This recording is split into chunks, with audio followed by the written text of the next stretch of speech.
Hello friends, इस video में discussion करने वाले हैं पार्टनरशिप डीड के बारे में। पार्टनरशिप का फंडामेंटल का इंट्रोडक्शन का ये चैप्टर और इसके छोटे छोटे जो कंसेप्ट हैं उनको मैं छोटे छोटे वीडियो के माध्यम से आप तक पहुंचाने की कोशिश कर रहा हूं। देखिए, पार्टनरशिप डीड अगर हम सिंपली इसको बोलचाल की भाषा में समझने की कोशिश करें तो जब दो लोग पार्टनरशिप करते हैं उनके बीच में एग्रीमेंट होता है। एग्रीमेंट की सारी बातों को लिख करके जिस डॉक्यूमेंट में रख लेते हैं वो कहलाता है पार्टनरशिप डीड। और डेफिनेशन अगर हम देखें इसकी पार्टनरशिप डीड की तो document which contains all the agreement between the partners. Document containing all the agreement between the partner is called partnership deed. Right तो पार्टनरशिप डीड में जो भी एग्रीमेंट किया है दोनों पार्टनर ने वो सारी बातों को लिख लेते हैं। ऐसी कौन सी बातें होती हैं जो पार्टनरशिप डीड में आनी चाहिए, ये सवाल उठता है।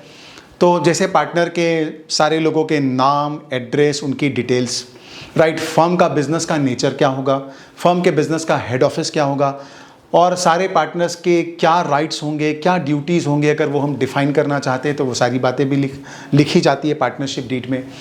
और कैपिटल कंट्रीब्यूशन सारे पार्टनर का कितना होगा बिजनेस को स्टार्ट करने के लिए, क्या उस पर कोई इंटरेस्ट मिलेगा कि नहीं मिलेगा, ड्राइंग कौन पार्टनर कितना कर सकता है बिजनेस से, कैसे पैसा निकाल सकता है।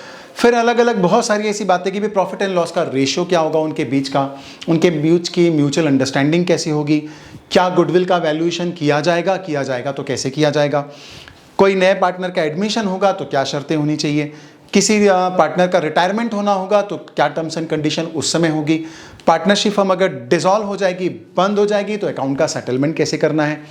ऐसी तमाम छोटी छोटी बातें, हर वो बात पार्टनरशिप डीड के अंदर लिख दी जाती है। नाउ ये तो हो गया पार्टनरशिप डीड के अंदर कौन कौन से पॉइंट आते हैं। सवाल ये उठता है कि पार्टनरशिप डीड का क्या पर्पस है, क्यों बना रहे हैं पार्टनरशिप डीड। देखिए, सीधी सी बात है, दो लोग मिल रहे हैं, साथ में बिजनेस कर रहे हैं, दोनों के बीच में किसी बात को लेके, किसी टर्म्स कंडीशन को लेके डिसएग्रीमेंट मत हो जाए, कभी भी कोई कंफ्यूजन मत हो जाए, कभी कभी कोई डिस्प्यूट मत अराइज हो जाए कि भाई मैंने तो ये समझा था, मैंने तो ये सोचा था, तुमने तो क्या सोच लिया, तुमने तो ये सोचा था, वगैरह वगैरह वगैरह। तो झगड़े को अवॉइड करना, डिस्प्यूट को अवॉइड करना, सब कुछ रिटर्न में रहेगा, लिखा हुआ रहेगा, कोई मिसअंडरस्टैंडिंग होने के चांसेस नहीं रहेंगे। इसीलिए पार्टनरशिप डीड बना लेना चाहिए। देखिए, बना लेना चाहिए, बनाना पड़ेगा ऐसा नहीं है, क्योंकि पार्टनरशिप एक्ट बोलता है आप पार्टनरशिप डीड बनाओ ना बनाओ आपकी मर्जी। ऑलराइट, उन्होंने कंपलसरी नहीं किया, गवर्नमेंट ने कंपलसरी नहीं किया एक्ट के अंतर्गत, लॉ के अंतर्गत कि आपको पार्टनरशिप डीड बनाना ही पड़ेगा। आपकी मर्जी, बनाना है बनाओ, नहीं बनाना है मत बनाओ। लेकिन देखिए, अगर आपने पार्टनरशिप डीड नहीं बनाई है, एग्रीमेंट में कुछ फिक्स नहीं किया आपस में, तो फिर गवर्नमेंट का कहना है, पार्टनरशिप एक्ट का कहना है कि फिर हमने जो पार्टनरशिप एक्ट में कंडीशन लिखी हुई, स्टैंडर्ड टर्म्स कंडीशन, वो आपके ऊपर अप्लाई हो जाएगी। Now in the absence of the partnership deed, if you have not prepare any partnership deed, then which conditions will apply of the partnership act to the partnership. हम इसको discussion कर लेते हैं कि कैसी कौन सी बातें हैं जो अपने आप ऑटोमेटिकली अप्लाई हो जाएगी in the absence of partnership deed. Right, 5 important बातें हैं जो अप्लाई होना शुरू हो जाएगी। कौन कौन सी 5 इंपॉर्टेंट बातें हैं। सबसे पहला सवाल ये उठता है कि अगर पार्टनर लोगों ने पार्टनरशिप डीड नहीं बनाई है, कुछ डिसाइड नहीं किया है, तो क्या इंटरेस्ट ऑन कैपिटल मिलना चाहिए कि नहीं मिलना चाहिए। तो फिर पार्टनरशिप एक्ट का कहना है भाई क्यों मिलेगा, क्यों दे हम आपको इंटरेस्ट ऑन कैपिटल। आपने कैपिटल लगाया बिजनेस में, आप मालिक हो, राइट, आपको प्रॉफिट तो मिलने वाला है ना उसके बदले, राइट, आप बिजनेस के मालिक हो, आप नहीं लगाओगे कैपिटल तो कौन लगाएगा, और किस बात का आपको इंटरेस्ट चाहिए उसके बदले। कोई इंटरेस्ट नहीं मिलेगा। आपकी ये ड्यूटी है, रिस्पॉन्सिबिलिटी है, आप मालिक हो, आप नहीं पैसा लगाओगे तो कौन लगाओगे। और क्या हक बनता है आपको, इंटरेस्ट मांगने का कैपिटल के ऊपर, राइट। ये कहना है पार्टनरशिप एक्ट का, तो इंटरेस्ट ऑन कैपिटल नहीं मिलेगा।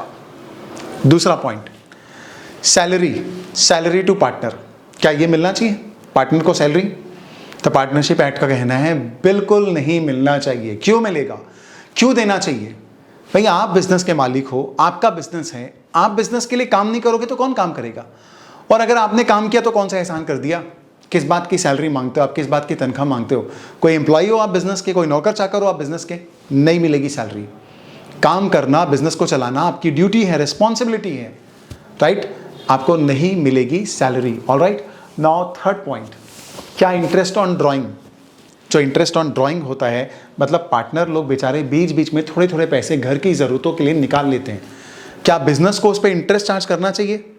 तो पार्टनरशिप एक्ट का कहना है यहाँ पर नहीं चार्ज करना चाहिए। और ये जिस पर्सन ने इतना बड़ा कैपिटल का अमाउंट बिजनेस को दिया है वो उस पर इंटरेस्ट चार्ज नहीं कर रहा है, उसने में से थोड़े से पैसे तो उसने निकाल लिए, तो क्या हम इंटरेस्ट चार्ज करेंगे?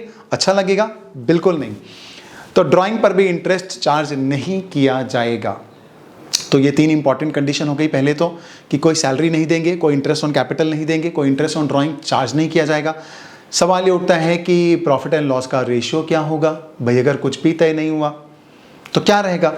तो पार्टनरशिप एक्ट का बहुत सिंपली कहना है इक्वल रहेगा। अगर 2 पार्टनर है तो 50-50%, 3 पार्टनर है तो 1/3, 1/3, 1/3 और 4 है तो 1/4, 1/4, 1/4, 1/4। सारे लोगों का इक्वल रहेगा। कुछ डिसाइड नहीं हुआ है तो भाई सब बराबरी के हकदार हैं। आखिर क्यों किसी को कम, क्यों किसी को ज्यादा?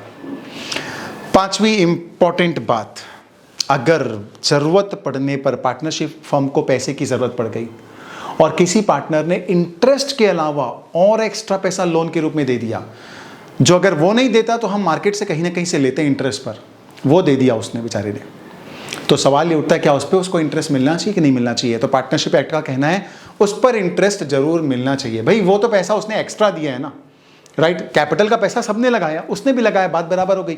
लेकिन उसके अलावा अगर आप कुछ पैसे दे रहे हो लोन के रूप में तो आपको इंटरेस्ट जरूर मिलना चाहिए। और कितना % मिलना चाहिए?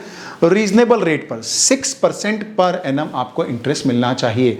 तो ये था वो 5 इंपॉर्टेंट कंडीशन जो अप्लाई होना शुरू हो जाएगी अगर आपने पार्टनरशिप डीड नहीं बनाया तो, राइट? ओके, आई होप कि आपको ये सारी बातें समझ में आ गई होगी। पार्टनरशिप डीड क्या होती है, उसके अंदर कौन कौन सी बातें लिखी जाती है, और अगर पार्टनरशिप डीड ना बनाई जाए तो कौन सी बातें पार्टनरशिप एक्ट की आपके ऊपर अप्लाई हो जाएगी, ये सारी बातें। और ऐसे ही अलग अलग वीडियो मैंने छोटे छोटे कंसेप्ट के ऊपर बहुत सारे बनाए हैं पार्टनरशिप के ऊपर। सारे वीडियोस को देखिए ताकि आपको पूरा जो पार्टनरशिप चैप्टर का कंसेप्ट है वो सारा कुछ एकदम अच्छे से क्लियर हो जाए। Thank you very much.